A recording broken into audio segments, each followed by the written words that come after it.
এই ছোট্ট ঘরেই বাস করত তিন ভাই। গল্পের বই ছিল যাদের সবচেয়ে প্রিয় সঙ্গী। এই দেখ তুষার,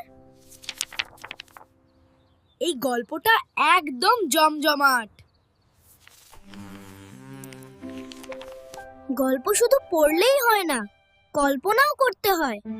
গল্পের মধ্যেই তোমাদের দুনিয়া তৈরি, তাই না?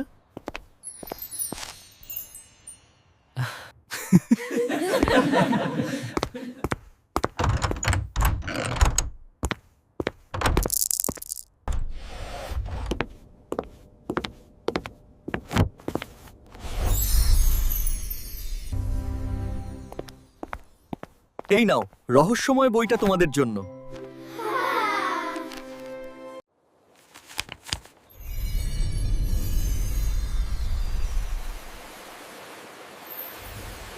একসাথে থেকো ভাইয়া।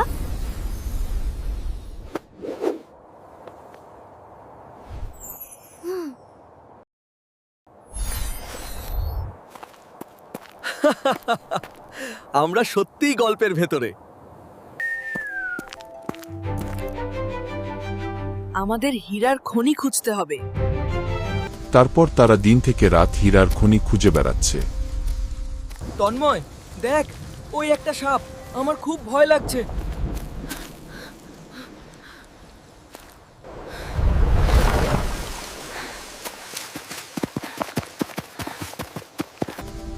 এভাবে ঝড়জলোচ্ছ্বাস, পাহাড় পর্বত সব বাধা উপেক্ষা করে তারা তাদের গন্তব্যের পথে এগিয়ে চলেছে।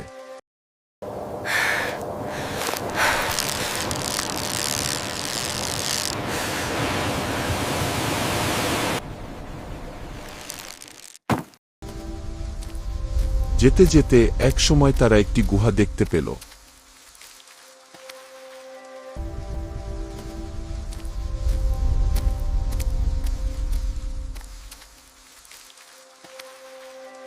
এটাই ছিল সেই হীরার খনি। তারা দুজনে গুহার ভিতরে ঢুকে এবং খুশিতে আত্মহারা হয়ে ওঠে। হুররে! আজকে আমরা অনেকগুলো ডায়মন্ড নিয়ে যাব।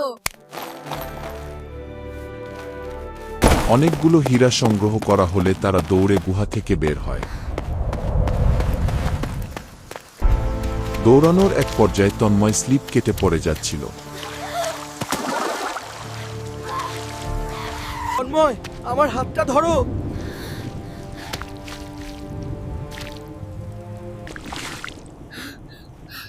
জীবনে যত বাধাই আসুক, আমরা একসাথে মোকাবেলা করব।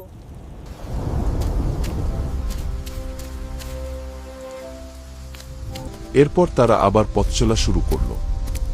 নির্ভীকের মতো দড়ির সাহায্যে পাহাড়ের থেকে নামল।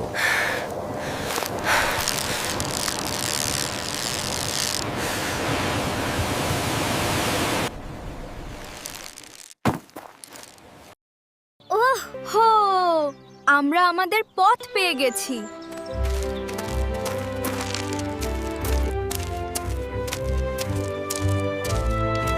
এরপর তারা যেখানের থেকে তাদের যাত্রা শুরু করেছিল সেখানে পৌঁছে যায়।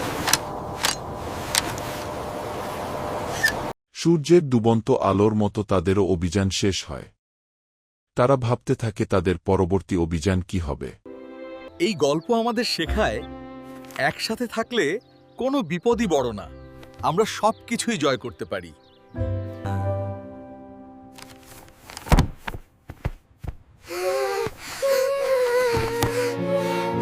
তোমরাই আমার আসল হীরা।